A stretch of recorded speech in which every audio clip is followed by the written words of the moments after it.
Salut les traders, j'espère que vous allez bien, c'est Vincent. Aujourd'hui dans cette vidéo, on va voir une stratégie de day trading qui, si vous êtes discipliné, si vous avez quand même un minimum de money management et que vous êtes patient pour atteindre les configurations, eh bien va vous rendre rentable. Je vois beaucoup de personnes qui essaient de complexifier le trading dès le départ. Pour moi, c'est pas la bonne solution.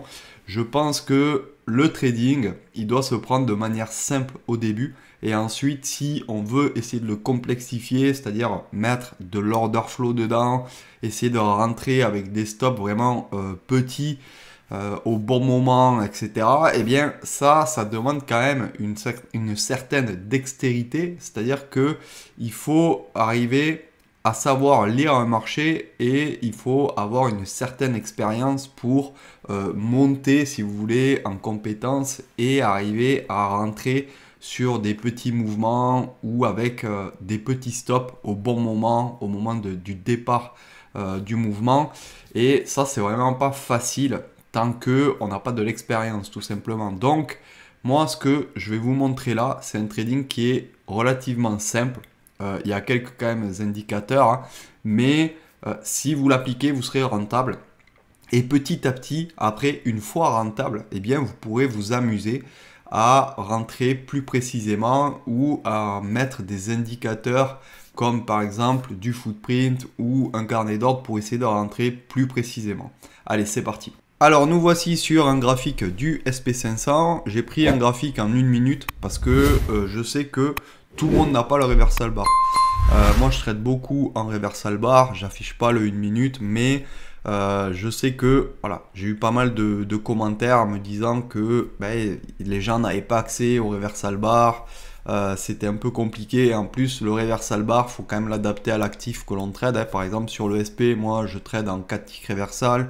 Sur le Nasdaq, je mets du 10-12 ticks reversal. Sur les autres actifs, voilà, si c'est plus lent, on pourra un peu baisser. Si c'est plus volatile, il faudra augmenter, etc.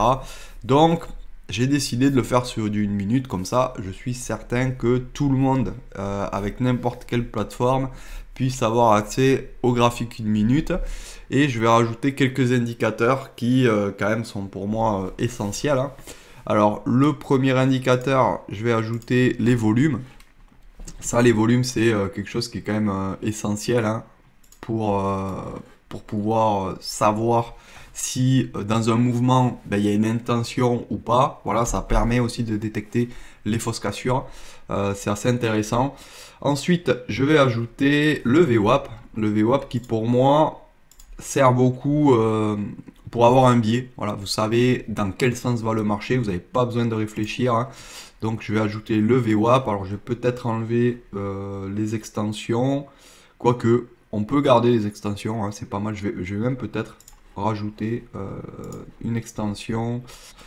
Et ensuite, je vais rajouter les daily OHLC, hein. C'est daily OHLC, c'est quoi? OHLC, c'est Open, High, Low, Close. Là, c'est les niveaux du jour, hein, que l'on a mis. Et je vais rajouter aussi les niveaux de la veille. Voilà, avec le plus haut, la close. Là, vous avez l'ouverture, par exemple. Vous avez le plus bas du marché de la veille, etc. etc. Alors, je ne vais pas nous compliquer la tâche avec du market profile, etc., etc. Parce que je sais que tout le monde n'a pas accès à ça. On va commencer sur cette journée-là. Alors déjà, qu'est-ce qu'il faut faire quand on commence à être sur un graphique, quand on commence à trader? Eh bien, il faut regarder ce qu'a fait le marché. Voilà, le marché, là, on voit que il a ouvert, il est descendu, voilà, après il est remonté. Bon, voilà, c'est plutôt un range. Donc, qu'est-ce qu'on va faire? On va mettre un rectangle. Voilà, on va borner son marché. On sait que ici, il y a le plus haut d'hier, hein, on n'est pas loin. Ici, à 25, on l'a touché, hein. Moi, je vais travailler la session cash. Donc, on va se mettre du S-1 jusqu'au plus bas. Voilà. Le plus bas de la matinée qui a eu lieu à 7h27. Là, déjà, on a son marché qui est borné. C'est déjà pas mal. Alors ensuite, qu'est-ce qu'on va faire? On va zoomer. Ensuite, on a notre VWAP. La VWAP, ça va nous servir à quoi? Ça va nous dire si le marché est plutôt haussier, s'il est plutôt baissier. Si la VWAP est plate, il faut faire attention. C'est que le marché n'a pas vraiment de direction. Si la VWAP est inclinée vers le haut, ben, c'est que le marché est plutôt haussier. Si elle est inclinée vers le bas, c'est que le marché est plutôt baissier. Et si elle est inclinée vers le haut, mais que vous êtes en dessous, ben là, ne faites rien. Si elle est inclinée vers le bas et que vous êtes au-dessus, ne faites rien non plus. C'est que, voilà, il y a eu un petit excès qu'on a traversé la VWAP. Mais par contre, si vous êtes sous la VWAP et que la VWAP est descendante, elle est inclinée vers le bas, ben là, c'est une bonne configuration pour rentrer short, rentrer à la vente. Et vice versa, si elle est inclinée vers le haut et que vous êtes au-dessus de la VWAP, vous pouvez rentrer à l'achat. Donc qu'est-ce qu'on va faire? Nous, on va essayer de détecter des niveaux. Ce qu'il faut comprendre, c'est que, je vais essayer d'aller là, je vais vous expliquer, le marché, comment il fonctionne. Je vais vous tracer des lignes, voilà. Le marché, il fonctionne comme ça. Il va arriver, je vais le faire en vert, hein, par exemple, voilà. Il va arriver, il va faire ça, voilà, il va monter, etc. Et puis après, bam, il va travailler entre deux niveaux tout le temps. Alors, plus ou moins propre, hein. Voilà, des fois, il va traverser direct, mais voilà. Ce qu'il faut comprendre, c'est que le marché, il fonctionne par palier. Voilà, il va pas aller, c'est rare qu'il aille tout droit d'un coup, etc. Faut qu'il retrace, faut qu'il travaille, faut que les institutions puissent déboucler leur position, arriver à certains niveaux, donc ça retrace, et puis là après ils vont revendre, etc. etc. Le marché, il faut que ça travaille. Et ça travaille souvent par palier, par zone. Voilà. On va atteindre une zone, ici, hop, on va travailler cette zone. On va atteindre cette zone ensuite, je vais le faire par exemple en rouge, voilà, hop, on va travailler cette zone, etc. etc. Et nous, notre job, c'est quoi? C'est de détecter ces zones. Il n'y a rien de compliqué là-dedans. Ici, on a notre range. Les ranges, il faut faire attention. Les sorties de range, parfois, il y a des fausses cassures. Donc, il va falloir faire attention à ces fausses cassures. Et pour détecter les fausses cassures, comment on va faire? On va essayer d'utiliser les volumes, tout simplement. C'est assez simple d'utiliser les volumes. Donc, moi, personnellement, ici, je sais que j'ai le plus bas de la veille.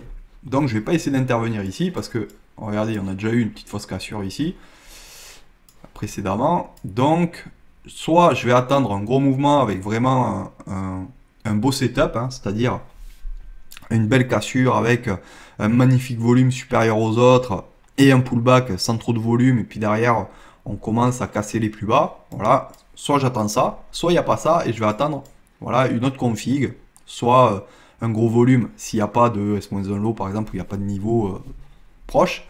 Et ensuite derrière, on voit que les acheteurs, ils n'arrivent pas à reprendre la main. Soit un gros niveau comme ça, comme par exemple le S-1 low, qui est le plus bas de la veille. Donc là, on n'est pas pressé, hein. Il faut vraiment être sûr de son biais. Hein. C'est ça qu'il faut. Vaut mieux placer un trade gagnant, plutôt qu'en placer 3 et en avoir 2 perdants et un gagnant. Ça, il faut bien vous le mettre dans la tête. Donc, qu'est-ce qu'on fait ici? On a la première attaque, ici, là. Ces petites bougies. On vient, on attaque, on attaque, on attaque. Bon, voilà, on n'a pas tellement de volume. Et là, ici, on vient casser. On vient casser. Voilà, c'est cette bougie-là. On vient casser. Mais voilà, le volume, il est bien, il est pas mal. Mais derrière, il y a un peu de volume pour essayer de réintégrer tout ça. Voilà, on n'est pas sûr que ça soit une vraie cassure, hein, parce que derrière, ça appuie pas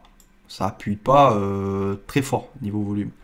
Donc là, très bien, on aurait pu réintégrer. Donc là, il faut rester prudent. La chose qui est intéressante, c'est ici. Quand on s'approche du S-1 low, voilà, on a une belle attaque avec un beau volume. Ça, c'est un volume qui est vraiment assez fort sur cette bougie-là. Et derrière, on a un volume haussier, voilà, sur cette bougie-là.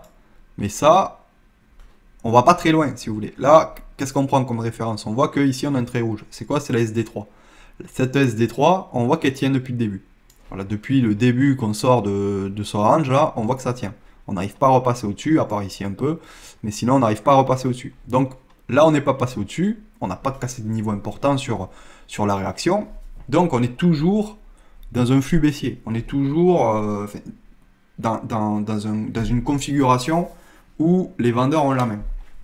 Et donc, qu'est-ce qu'on va essayer de faire? On va se dire, bon ben voilà, si on arrive à casser ce niveau, on va essayer de rentrer.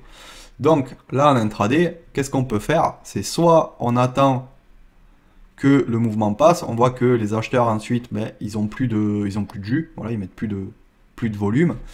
Et il y a deux solutions pour rentrer. Soit on essaie de rentrer sur l'extension de VWAP 3, Voilà, si on revient ici, on essaie de rentrer avec un stop relativement court, c'est-à-dire on met son stop juste derrière à un point, et on essaye de rentrer ici à la baisse. Et sinon, on attend que ça réattaque. Et là, qu'est-ce qu'on fait? On attaque le niveau, le S-1 low, le plus bas d'hier, avec un volume quand même qui est assez pertinent, qui est assez haut. Et derrière, on voit que les acheteurs, ben, ils sont complètement dans un chou parce qu'ils n'attaquent pas. Et donc, nous, qu'est-ce qu'on va faire? On va essayer de rentrer. Voilà. S'il y a une cassure, boum, on essaie de rentrer ici.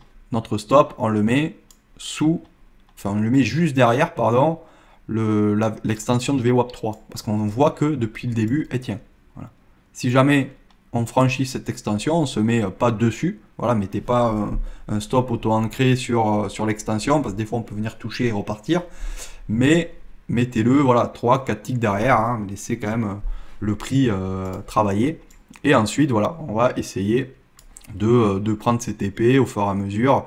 Ce qu'on peut faire, c'est, là, il y a plusieurs manières de prendre ces TP. C'est soit on prend, voilà, ce qu'on a envie de prendre, hein, c'est-à-dire on se dit, bon, ben voilà, j'ai envie de gagner 300 balles par jour, ben voilà, une fois les 300 balles, on coupe.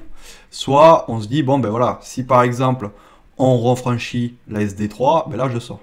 Voilà. C'est simple, et là, on serait sorti ici. Donc, là, après, si on fait le calcul, hein, voilà, on va faire le chart calculator. Si on rentre ici à peu près et qu'on sort ici, voilà, on fait 24 points. 24 points, voilà, on a fait la journée. Un lot, on va prendre la calculatrice. En fait, pour calculer, vous faites 12,50 x 4, hein, parce que ça fait 1 point. Voilà, vous arrivez à 50 $ le point, et vous faites 50 $ multiplié par 24, pardon. Et là, vous arrivez à 1200 $.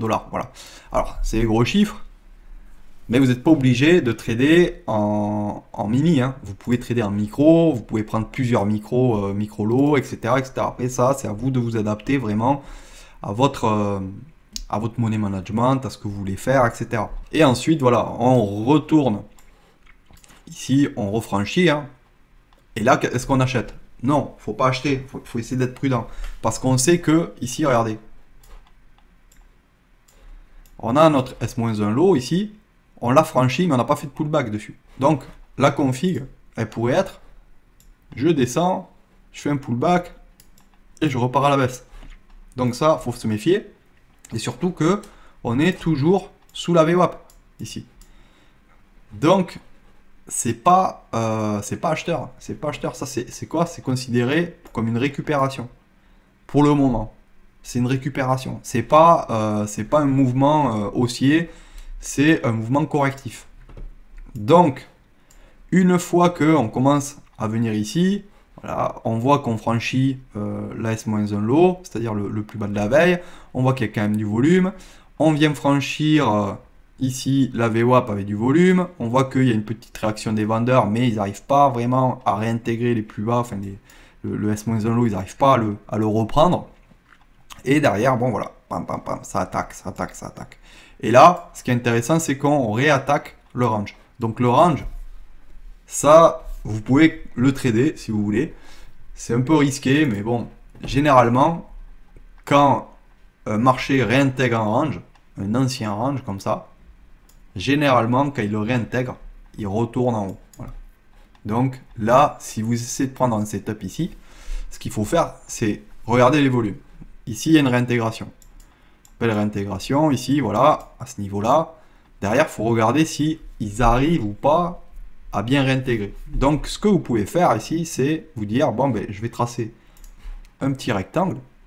Voilà, on va prendre un petit rectangle. Voilà. Je vais tracer un petit rectangle ici. Je vais le mettre en bleu. Voilà, comme ça, il va être plus visible. Et si jamais on arrive à casser ce rectangle, ben, je vais essayer de rentrer. Tout simplement. Je vais essayer de rentrer. Après, il y a des niveaux là au milieu du range, mais on sait qu'ils ont déjà été travaillés. Donc, ils sont moins pertinents parce qu'ils ont déjà été travaillés. Donc, ici, là, si vous voulez rentrer au bas du range, ben, vous pouvez essayer de rentrer soit sur une sortie ici. Je vais zoomer un peu. Soit vous pouvez essayer de rentrer sur une sortie avec du volume. Voilà, on voit qu'il y a quand même... sur la sortie ici, alors attendez, je vais reprendre la flèche pour être sûr. Voilà, sur la sortie ici, voilà, on sort du range, il y a quand même du volume. Ça, c'est vraiment pas mal. Donc, ici, c'est ce volume-là. On voit que c'est quand même un pic de volume. Derrière, ben, on a un pic de volume baissier, un pic de volume rouge, mais on ne réintègre pas ce petit range. Et en gros, ben, ça fait un pullback. Donc là, quand on voit ça, qu'est-ce qu'on fait? On peut acheter ici et mettre son stop en dessous. Voilà, ça fait un stop quand même assez large. Ou alors, si vraiment vous êtes confiant, parce que là, on voit que dans la réintégration, on a quand même franchi le S-1 low, on a quand même franchi la VWAP commence à se retourner, à passer haussier. On voit qu'on commence à réintégrer le bas de range. Et ici, on voit que les attaques baissières, ben, c'est pas foufou, hein, il n'y a pas énormément de volume. Et bien là, on peut essayer d'acheter hein, déjà. On peut essayer d'acheter, c'est risqué, mais au final, on a un stop qui est plus court. Donc, l'un dans l'autre, voilà. On peut essayer d'anticiper parce que on a un stop qui est court. Et derrière, voilà, on met, oups, j'ai pris le rectangle, et derrière on met son premier TP, voilà, pas en haut du range, moi je vous conseille pas, je vous conseille de le mettre ben, vers ici, quoi, vers ici, voilà, avant le haut du range, parce que si ça réagit avant et que ça redescend, ben voilà, ce serait dommage de prendre enfin de se faire sortir ABE ou de prendre une perte si jamais ça repart vers le bas, parce qu'on a été un peu trop gourmand. Et même là, vous voyez, il y a la close ici plus la SD3. Ben moi j'aurais pris mon TP, voilà, limite sur la SD3 quoi. La SD3, TP1, voilà, et après on laisse courir. Et ensuite, voilà, on sort du range. On sort du range, et là, il faut regarder comment on sort du range. On sort du range, là il n'y a pas trop de volume, il n'y a pas trop de volume, il n'y a pas trop de volume, il n'y a pas de défense des vendeurs. Et là, boum, ça explose, voilà. On arrive à aller chercher la SD4 même, on sort du range. Et là, qu'est-ce qu'il faut faire? Ben, il faut essayer de trouver un point d'entrée. Et là, qu'est-ce qu'on a comme point d'entrée? On a le haut du range qui est là.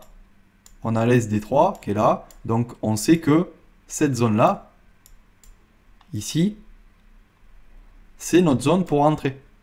Voilà. C'est notre zone pour entrer. Après, le stop, ben, on voit qu'il y a des petits supports résistance, etc. Soit on le met vers ici, soit on le met directement assez court ici. Voilà. Sur le SP, c'est possible. Je vous le dis. Parce que c'est un marché qui est assez propre. Sur le Nasdaq, écartez un peu les stops, allez plutôt vous planquer juste derrière ce niveau là, la close, et vous mettez pas trop près de la close non plus. Il faut quand même, voilà, là on a un petit support résistance, mais sur Nasdaq ça pourrait très bien faire quelque chose comme ça, et hop, avant de repartir. C'est pas très propre, c'est volatile. Donc sur SP, voilà, vous pouvez mettre vos stops un peu plus serrés si vous voulez, mais pas trop serrés non plus. Il faut le laisser respirer. Et ensuite, voilà, au gré de la théorie de dos, voilà, là on voit SD3 tient, voilà, on laisse, voilà, là SD3 tient, on laisse, et voilà, vous voyez là, on n'est jamais sorti. Et après, derrière, ben, quand on voit que ça latéralise, etc., le marché va fermer, on sort. Voilà. Ensuite, on va passer sur une autre journée pour avoir un autre exemple quand même. Hop. Et ça, c'est un graphique 1 minute. Hein. Ça, tout le monde peut appliquer ça. Tout le monde. C'est sûr, il n'y a que 2 trades à faire dans la journée, mais voilà, c'est quand même assez pertinent. Ça, c'est notre journée. Voilà. Alors, on va faire notre petite analyse. Comme d'hab, bah, qu'est-ce qu'on voit? On voit que le marché est parti là. Hop, là, il y a des plus hauts. Même là. Ça, c'était à quelle heure ça? 30. Donc, on va prendre ce plus haut là. On va placer un petit rectangle. Hop, un rectangle ici. Le plus bas, il est ici. Voilà. Alors, à peu près ici. Voilà. Les plus bas du jour, ça c'est assez important, hein, prendre les plus bas du jour, hein. Il y a des indicateurs qui vous le font ça. Et ensuite, ben, on va commencer à analyser notre marché, voilà. Donc on sait que, je vais l'extendre, hein, extend, voilà, comme ça on l'aura. Donc là ici, bon, ben là on n'a pas de niveau. Voilà, vous voyez, c'est le cas de figure où le niveau, le S-1 Open, là, ben, il est vraiment trop loin pour qu'on attende de rentrer sur le S-1 Open. Donc qu'est-ce qu'on va faire? Toujours, on va essayer d'attendre un retracement. Voilà. Nous, on ne rentre pas sur des configs comme ça où ça descend, ça descend, ça descend, ça descend.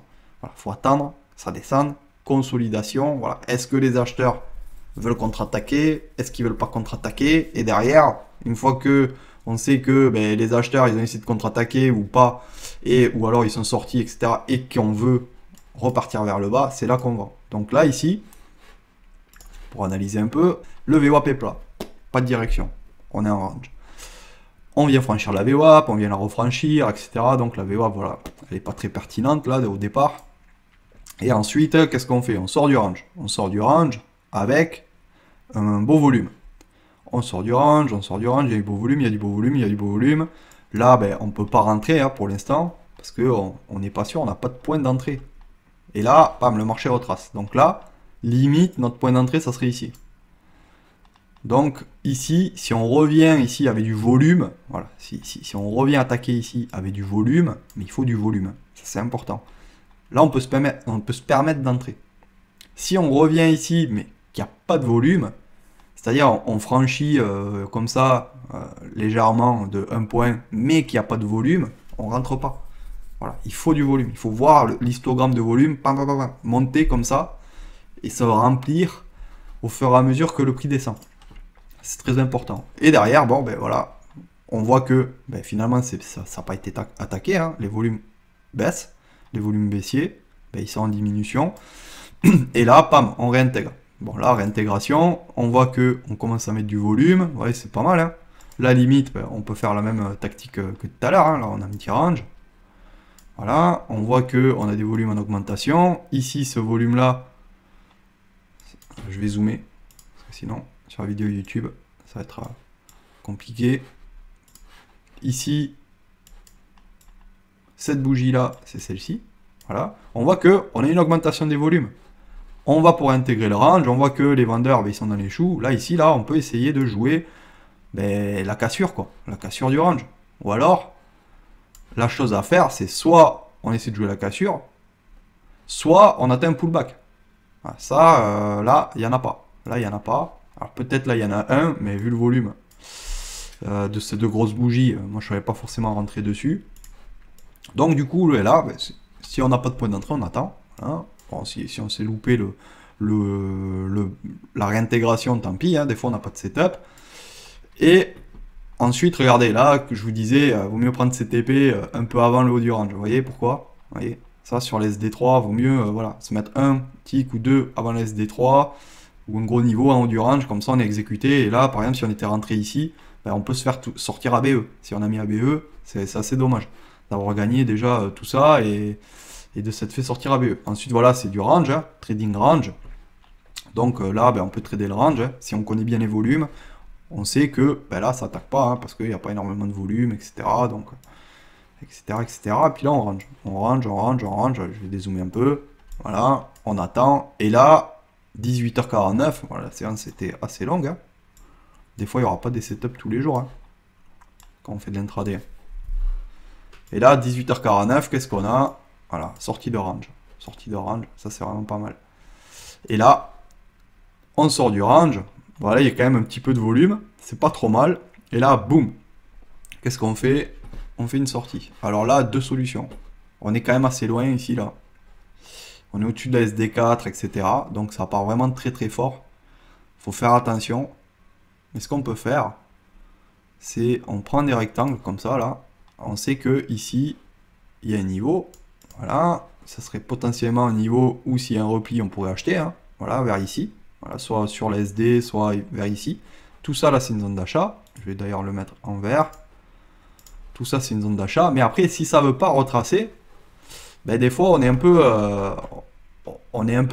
voilà, on sait que le prix va monter, mais on n'a pas de point d'entrée. Donc là, ici, hein, on attend. On attend qu'il y ait un retracement. S'il n'y a pas de retracement, que là, on fait une autre impulsion avec du volume, voilà, volume en augmentation, on a une impulsion, on casse des plus hauts, c'est assez franc. Voilà, si on a une autre impulsion, derrière, ben, qu'est-ce qu'il faut faire? Il ne faut plus attendre cette zone. Il faut se dire, ok, là, on est monté, on a un plus haut, un plus bas. Hop, on prend le plus haut juste avant l'impulsion. Regardez, ici, on a fait de plus haut, mais il n'y a pas eu vraiment de gros volume. Et ici, là, pam, on a fait un plus haut avec un volume qui est quand même assez significatif. Voilà. Donc, on prend le plus haut précédent. Et derrière, qu'est-ce qu'on attend? On attend un pullback. Et on va essayer de rentrer ici. On va essayer de rentrer vers ici. Voilà.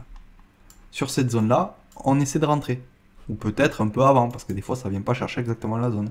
Et son stop, là, ben, soit on le met vers le milieu du range, soit on peut le mettre vraiment assez court, hein, si vous connaissez bien votre marché et vous voulez vraiment rentrer sur un flux, ou soit ben, vous pouvez essayer de le mettre ici en bas du range, mais ne le mettez pas ici. Voilà. Ne le mettez pas ici, c'est vraiment trop loin. C'est vraiment trop loin.